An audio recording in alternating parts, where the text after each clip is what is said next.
Have you ever been told something that you know deep down inside is not true, but you choose to believe it is fact anyway? And when you believe it is fact, there are significant consequences.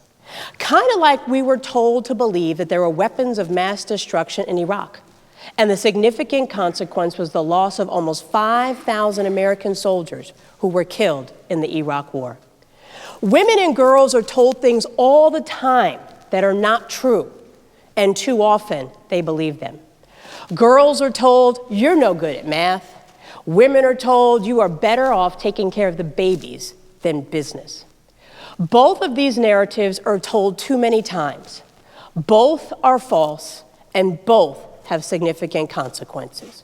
Research shows that although women know it's true in the field of math, that the negative narrative about their lack of potential is false, they choose to believe it as fact anyway.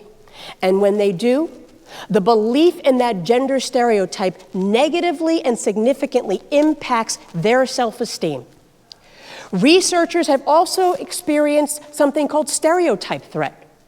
That when they were able to administer a test and made gender salient before the women started taking the test, there were dramatic effects between the scores of women and men.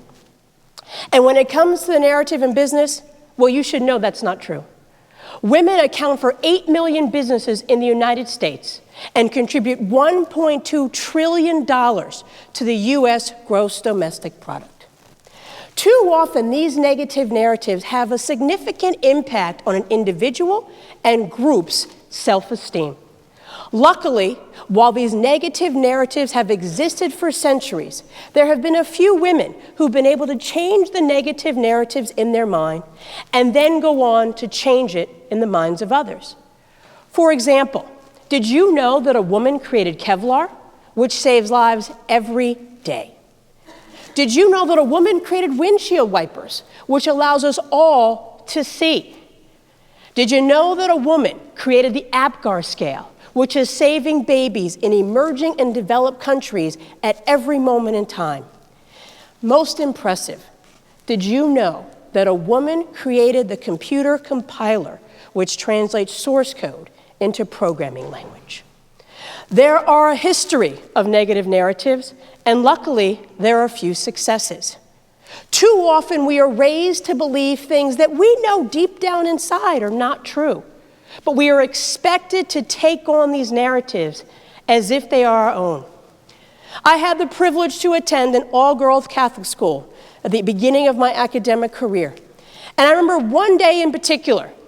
It was the day that we were going to see the guidance counselor to proclaim the universities that we wanted to attend. I remember bounding down to her office, ready to proclaim my school of choice. She said, "Melissa, come into my office, sit down.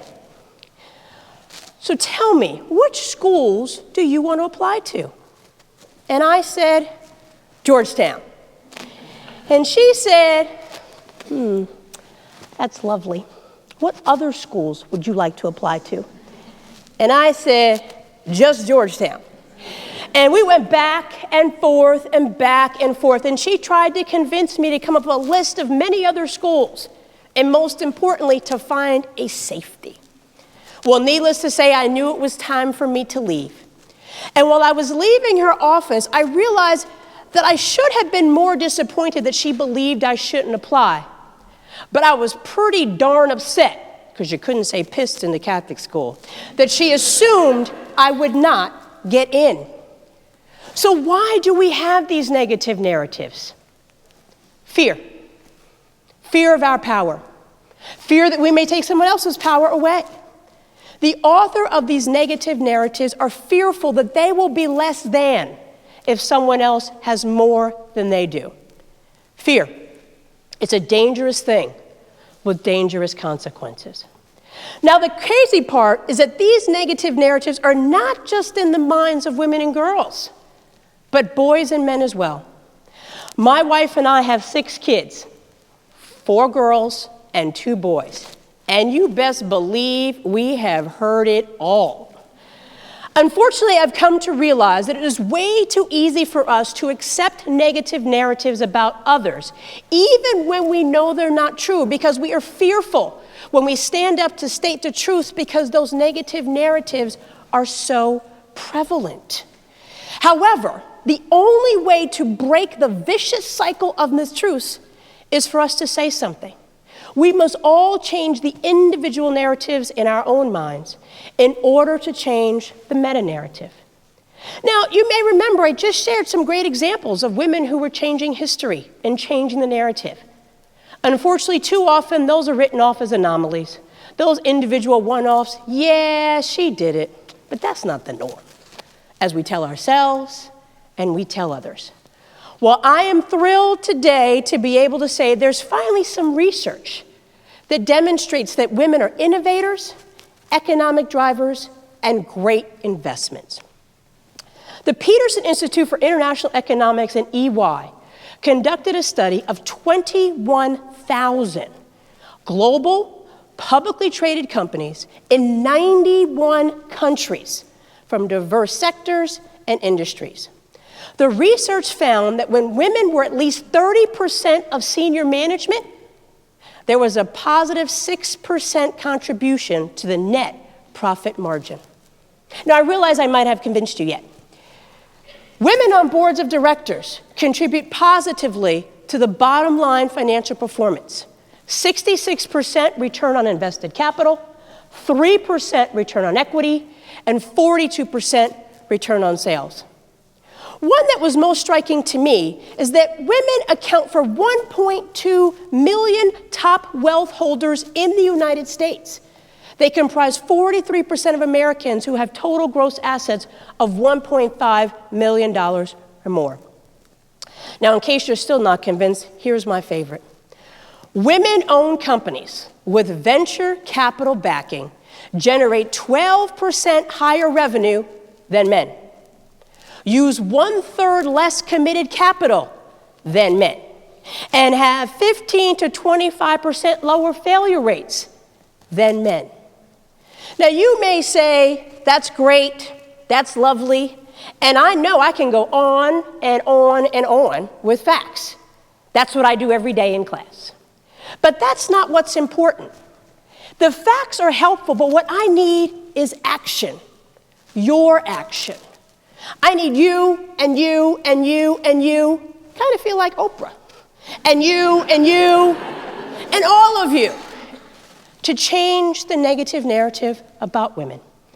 The future of our country and our world needs us to state the facts about women and girls. Women make up 51% of the global population. We control 85% of spending in the United States, and we contribute 10 to 15% to the gross domestic product.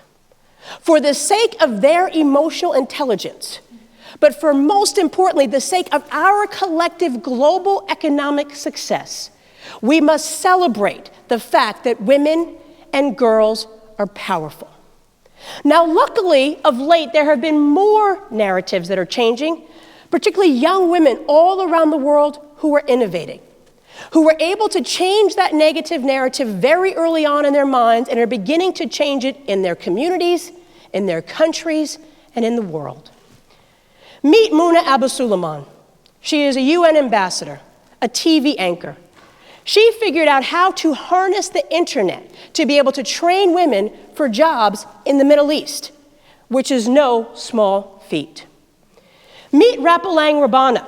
She is the Marissa Meyer of Silicon Cape, Cape Town, South Africa.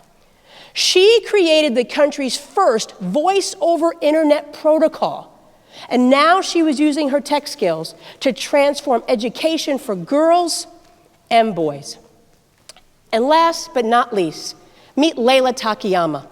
She works at Google, but not just anywhere at Google.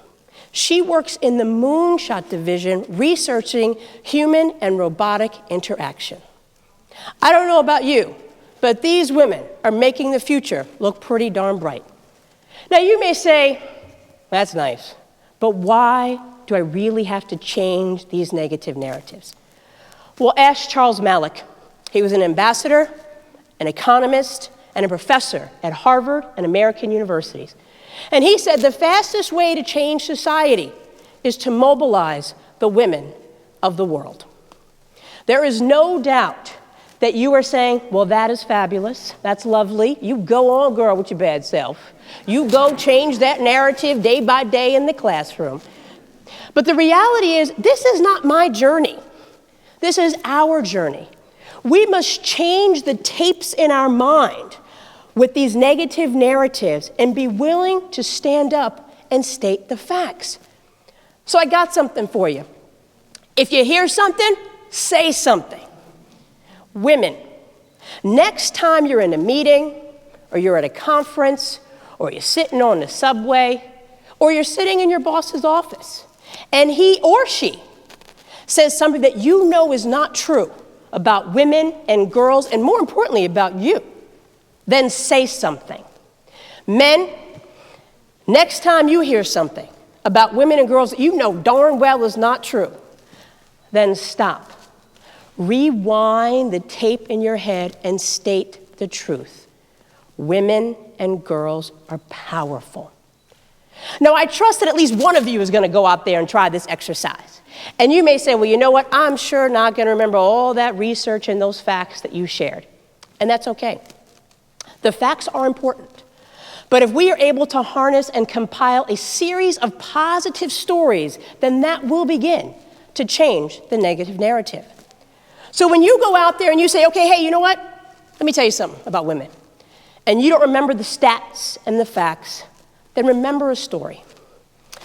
I attended TEDxAmericanUniversity today, and I heard this woman speak about women and innovation and business, and it was kind of fascinating. But the craziest part is she said that she told her guidance counselor she wanted to go to Georgetown, and basically the woman said, hell no. But you know what? I talked to her later, and she said that she applied to Georgetown University. She got an early decision. She graduated on time, and she went on to start several successful businesses. And here's the kicker. She now runs the Entrepreneurship and Innovation program at the Kogod School of Business at American University. If we are able to change the negative narrative about women and girls and eradicate the fear that comes with their power and potential, then imagine how much better we can make society if we can change the negative narratives of all marginalized communities in the U.S. and beyond. As an African-American woman who identifies as a lesbian, I am a member of these marginalized communities. I hear these negative narratives too often. I am proof that they are not true.